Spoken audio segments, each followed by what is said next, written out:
Hello everybody. අද මම අරන් වෙලා තියෙන විශේෂ වීඩියෝ එකක්. ඒකට හේතුව තමයි මම ගිය සති තුනේම කරා Milky Way එකේ ෆොටෝ එකක් අරගන්න හැටි වගේම එඩිට් කරන හැටි ගැන සීරීස් එකක්. මේ වීඩියෝ එක කරාට පස්සේ මම සෝෂල් මීඩියා එකේ announcement එකක් දැම්මා. මගේ raw file එකක් Milky Way ෆොටෝ එකක ගත්ත raw file එකක් මම available කරා ඕන කෙනෙකුට එඩිට් කරන්න කියලා. එඩිට් කරලා ඒගොල්ලන්ගේ සෝෂල් මීඩියා එකේ පෝස්ට් කරලා මාවත් ටැග් කරන්න කියලා තමයි මම සෝෂල් මීඩියා එකේ announcement එකක් දැම්මේ. මේක කරලා දැන් සතියක් විතර වෙනවා. මේක කරාට පස්සේ මම පුද්ගලිකව දන්නේ නැති ගොඩක් කට්ටිය මගේ Milky Way photograph එකේ raw file එක එඩිට් කරලා මට එවලා තිබ්බා. ඉතින් මම එදා මේ සෝෂල් මීඩියා announcement එක කරපු වෙලාවේ කිව්වා වගේම මම අද තෝරගෙන තියෙනවා මගේ Milky Way raw file එක අරගෙන එඩිට් කරලා මට පෙන්වපු කට්ටියගේ මම කැමතිම එඩිට්ස් කිහිපයක්. මුලින්ම කියන්න ඕනේ මම මේ ෆොටෝස් ටික තෝරලා තියෙන්නේ මගේ කැමැත්ත අනුව. ඒක නිසා මට හොඳයි ලස්සනයි කියලා හිතෙන ෆොටෝස් ටිකක් තමයි මම මේ තෝරලා තියෙන්නේ. ඒක නිසා මෙතන සිලෙක්ෂන් එකේ නැති කට්ටිය මාත් එක්ක තරහ වෙන්න එපා. මොකද මට යම්කිසි කාල වේලාවකුත් තියෙනවා මේක වීඩියෝ එකක් ඇතුළත පෙන්වන්න. ඒ වගේම මම මේ තෝරගත්ත එඩිට්ස් ටික එකට එකක් යම්කිසි වෙනස්කම් තියෙන එඩිට් එකක්. මොකද දැන් Milky Way ෆොටෝ එකක් කියලා කියන්නේ drastically ලොකු changes වලින් එඩිට් කරන්න පුළුවන් එකක් නෙවෙයි. වෙන mechanisms use කරේ නැත්නම් කියන්නේ blend එකක් හරි එහෙම නැත්නම් composite එකක් කරේ නැත්නම් එඩිට් කරන්න අමාරු Milky Way ෆොටෝ එකක් ගොඩක් වෙනස් විදිහකට. මොකද ගොඩක් වෙනස් colours වගේ ඒවා use කරන්න බැරි නිසා. නමුත් මම මේ දාපු ෆොටෝ එක ඇත්තටම හරිම ලස්සනට ක්‍රියේටිව් විදිහට ගොඩක් කට්ටිය එඩිට් කරලා තිබ්බා. ඉතින් මම කැමතිම ෆොටෝ සෙට් එකක් තමයි මම අද මෙතන ගෙනල්ලා ඔයගලන්ට වීඩියෝ එකේ ෆීචර් කරන්නේ. එහෙමනම් මේ වීඩියෝ එක බැලුවට පස්සේ ඒ කරලා තියෙන එඩිට්ස් වල ඔයගොල්ලෝ කැමති නම් ඔයගලන්ට පුළුවන් ඒ ෆොටෝග්‍රැෆර්ස්ලාගේ ප්‍රොෆයිල්ස් උත් ගිහලා පොඩ්ඩක් විසිට් කරලා ඒගොල්ලන්ට ෆලෝ අප් එකක් දීලා එහෙම නැත්නම් ඒගොල්ලන්ගේ පින්තූර වලට කමෙන්ට් එකක් එහෙමත් දාලා ඒගොල්ලන්වත් එන්කරේජ් කරන්න. ඉතින් අපි වැඩි වෙලා ගන්න නැතුව මේ ෆොටෝස් ටික බලමු. බලලා ඉවරලා ඊට ටික කතා කරමු.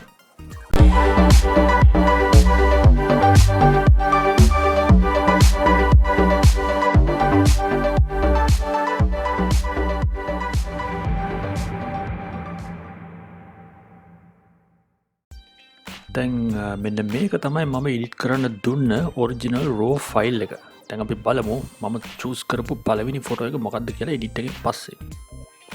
මේ ෆොටෝ එක එඩිට් කරලා එවලා තියෙන ඔසඳ ඉන්දු මින. ඔසඳගේ මේ එඩිට් එකෙන් මට පේන්නේ ඇත්තටම ගොඩක් වෙලාවට යා කරලා තියෙන්නේ මේකේ ඔරිජිනල් කලර් ස්කීම් එක ඉතුරු වෙන විදිහට කොන්ට්‍රාස්ට් එකේ එක්ස්පෝෂර් එකේ ගොඩක් චේන්ජස් තමයි එයා කරලා තියෙන්නේ. ඒක නිසා මේකේ මගේ ඔරිජිනල් ෆොටෝ එකට ගොඩක්ම ළඟින් යන විදිහේ කලර් ස්කීම් එකක් තමයි මේකේ තියෙන්නේ. ඉතින් ගොඩක් ලස්සනට ෂාර්ප්නස් එකම තියෙන විදිහට මේක එඩිට් එක කරලා තියෙනවා. ඔසඳ ගොඩක් ෆොටෝග්‍රැෆි කරන නිසා මම හිතන්නේ යාට මේ සම්බන්ධව නොලෙජ් එකක් තියෙනවා. ඔසඳගේ Instagram එකේ Facebook එකේ links මම මෙතන දාලා තිනවා. පොඩ්ඩක් ගිහිල්ලා යාගේ ප්‍රොෆයිල් එකක් චෙක් කරලා බලන්න. ඊළඟට මම චූස් කරපු එඩිට් එක කරලා තියෙන්නේ අමිත් අනුරාධ. අමිත් ඔයගොල්ලෝ දැන්වත් දන්නවා ඇති ලෑන්ඩ්ස්කේප් ෆොටෝග්‍රැෆි කරන එක්කෙනෙක්. එයාගේ ප්‍රොෆයිල් එකක් තියෙනවා Instagram එකේ Facebook එකේ දෙකේම. අමිත් ගොඩක් දුරට කරලා තියෙන්නේ මේකේ වෝම් ටෝන් එකක් එන විදිහට තමයි එඩිට් එක කරලා තියෙන්නේ. මේ කලින් එඩිට් එක වගේම මේකේ ෂාර්ප්නස් එක හොඳට තියෙනවා. ඒ වගේම ලයිට් එක හොඳට ඇඩ්ජස්ට් කරලා තියෙනවා.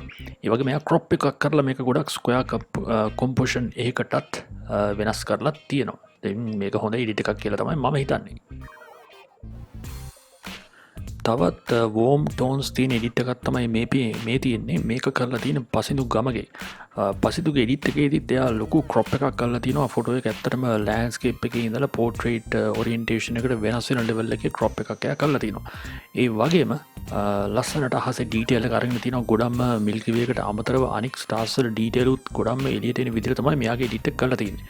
ඉතින් ඒක නිසා වෙන්න පුළුවන් මම මේ එඩිට් එකට ගොඩක් කැමතියි. මොකද පල්ලෙහා ඩීටේල්ස් ගොඩක් ලොස් වුණාට ලයිට් ඩීටේල්ස් නැති වුණාට අහසේ ඩීටේල් එක හරිම ලස්සනට ඇවිල්ලා තියෙනවා.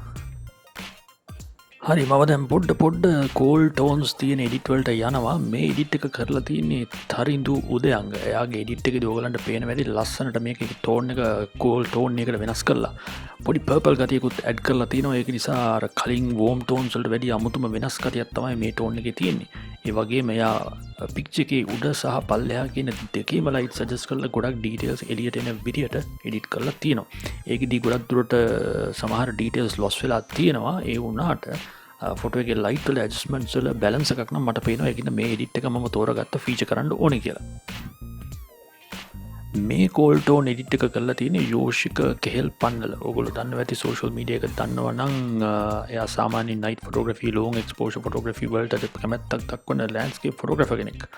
ඉතින් එයාගේ එඩිට් එක ගොඩක් ලස්සනයි. ඒකෙත් අපිට පුළුවන් වෙනවා ලස්සනට මිල්කි වේ එක එක්ස්පෝස් කරලා ඒ වගේම බෑග්ග්‍රවුන්ඩ් එකත් යම් කිසි දුරකට එක්ස්පෝස් කරලා තියෙනවා. ඒ වගේම ඩීටේල් එකත් හොඳට තියෙන විදිහට තමයි එඩිට් එක කරලා තියෙන්නේ. ඒක නිසා මම මේකත් ෆීචර් කරන්න තෝරගත්තා. මේක තමයි මම අන්තිමට ෆීචර් කරන්න සිලෙක්ට් කරගත්ත ෆොටෝ එක. ඒකට විශේෂ හේතුවක් තියෙන එක මම තව ටිකකින් කියන්නම්. මේ ෆොටෝ එඩිට් කරලා තියෙන ඉසුරු බණ්ඩාර ඔයගලන්ට පේනවා ඇති මේකෙදිත් එයා ක්‍රොප් එකක් කරලා ගොඩක් ස්ක්වයර් ක්‍රොප් එකක් කරලා තිනවා ෆොටෝ එකට. එතකොට කොම්පෝසිෂන් එක ෆික්ස් කරලා ලස්සන එඩිට් එකක් කරලා තිනවා. කෝල් ටෝන් එකක් ගෙනල්ලා තිනවා. කෝල් ටෝන් එකක් කිව්වට ඒක ගොඩක්ම කෝල් පැත්තට යන්නේ නැතුව ටිකක් බැලන්ස් ටෝන් එකක් තමයි ඇඩ් කරලා තියෙන්නේ. ඒ වගේම මේකේ ලස්සන එක්ස්පෝෂර් එකක් ඇති කරලා තිනවා මිල්කි වේ එක තියෙන තැනත් මිල්කි වේ එක සම්බන්ධ වෙන තැනත් පොළොවට ලස්සන ටෝන් එකක් ඇඩ් කරලා තිනවා. මම අර කලින් කිව්වා වගේ මම මේක තෝරගත්ත විශේෂ හේතුව තමයි මම හිතන විදිහට මේ එඩිට්ස් වලින් ඕටෝන් එෆෙක්ට් එක යූස් කරලා තියෙන එකම ෆොටෝ එක මේක තමයි මට හම්බෙච්ච. මේ ඕටෝන් එෆෙක්ට් එක කියන්නේ ලෑන්ඩ්ස්කේප් ෆොටෝග්‍රැෆි වල සාමාන්‍යයෙන් ඒකේ සොෆ්ට්නස් එක ෂාර්ප්නස් එක තියාගෙන ඇති කරන්න පුළුවන් ಜಾති එෆෙක්ට් එකක් ඒක මේ ෆොටෝ එකට යූස් කරලා තියෙනවා. ඒක නිසා තමයි මේකේ අර ලස්සන සොෆ්ට් ගතියක් පේන ගමන්ම ඩීටේල්ස් උත් ඒ විදිහටම ප්‍රිසර්ව් වෙලා තියෙන්නේ. ඉතින් මේක හොඳ එඩිට් එකක් හැටියට මම ෆීචර් කරන්න තෝරගත්තා. හරි. අන්න ඒ ටික තමයි මම සිලෙක්ට් කරපු Milky Way edits photograph set එක. මට ඇත්තටම මේක කරාට පස්සේ තේරුණා ඕගොල්ලන්ට මේක දරුවාම දැනෙනවා ඇති. එකම ෆොටෝග්‍රාෆ් එකක් එක කට්ටිය විසින් දකින්නේ මොන තරම් වෙනස් විදිහටද කියලා. ඒක තමයි හරිම ලස්සන කලාවක් කියලා ෆොටෝග්‍රැෆි අපි සලකන්නේ. මොකද මේ එඩිට් එක විතරක් නෙවෙයි. ඔයගොල්ලෝ එකම සිටුේෂන් එකේදී ෆොටෝග්‍රැෆර්ස්ලා කීප දෙනෙකුට ෆොටෝග්‍රාෆ්ස් ගන්න කියලා කිව්වොත් ඇත්තටම හැමෝම වෙනස් විදිහේ නිර්මාණ තමයි කරන්නේ. ඒක නිසා තමයි ෆොටෝග්‍රැෆි හරිම ලස්සන සබ්ජෙක්ට් එකක් වෙලා තියෙන්නේ. ඒකට ෆොටෝග්‍රැෆි වල හැමෝටම ස්ටයිල් එකක් තියෙනවා. ඒගොල්ලන්ට ආభాෂයක් තියෙනවා, කැමැත්තක් තියෙනවා. මේ දේවල් ඒගොල්ලෝ ඒ විදිහට කරනකොට තමයි මේක හරිම ඩයිවර්සිෆයි වෙලා ලස්සන කලාවක් හැටියට අපිට දකින්න ලැබිලා තියෙන්නේ. ඉතින් ෆොටෝග්‍රැෆි අද වෙනකොට ගොඩක් ටැන්ට් ඇවිල්ලා තියෙනවා, ගොඩක් දියුණු වෙලා තියෙනවා. ගොඩක් කට්ටිය හරිම ආසාවෙන් කරනවා. ඉතින් මේ වගේ දේවල් කරලා බලන්න ඕගොල්ලොත් පුළුවන් නම් සමහර සයිට්ස් තියෙනවා ඉන්ටර්නෙට් එකේ ගිහිල්ලා ඕගොල්ලන්ට රෝ ෆයිල්ස් ඩවුන්ලෝඩ් කරන්න පුළුවන් ෆ්‍රී. මම පුළුවන් නම් ඒ වගේ සයිට් එකක ලින්ක් එක පල්ලෙහා දාන්නම්. ඒ වගේ සයිට්ස් වලට ගිහිල්ලා රෝ ෆයිල්ස් ඩවුන්ලෝඩ් කරලා එඩිට් කරලා පොඩ්ඩක් එඩිටින් වගේ දේවල් පුරුදු වෙන්නත් පුළුවන්. එහෙමනම් මගේ මිල්කි වේ එක සම්බන්ධව කරපු වීඩියෝ සීරීස් එක මෙතනින් ඉවර වෙනවා. ලබන සතියේ මම ඕගොල්ලන්ට අලුත් වීඩියෝ එකක් අරගෙන එනවා. ඒ වීඩියෝ එකත් බලන්න.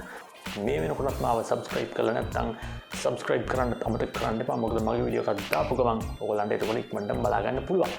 එහෙනම් කමෙන්ට් එකකුත් දාන්න. තව මොනවද ඉස්සරහට බලන්න කැමති කියලාත් කියන්න. අපි ඊළඟ වීඩියෝ එකකින් ආපහු හම්බෙමු. Happy photography.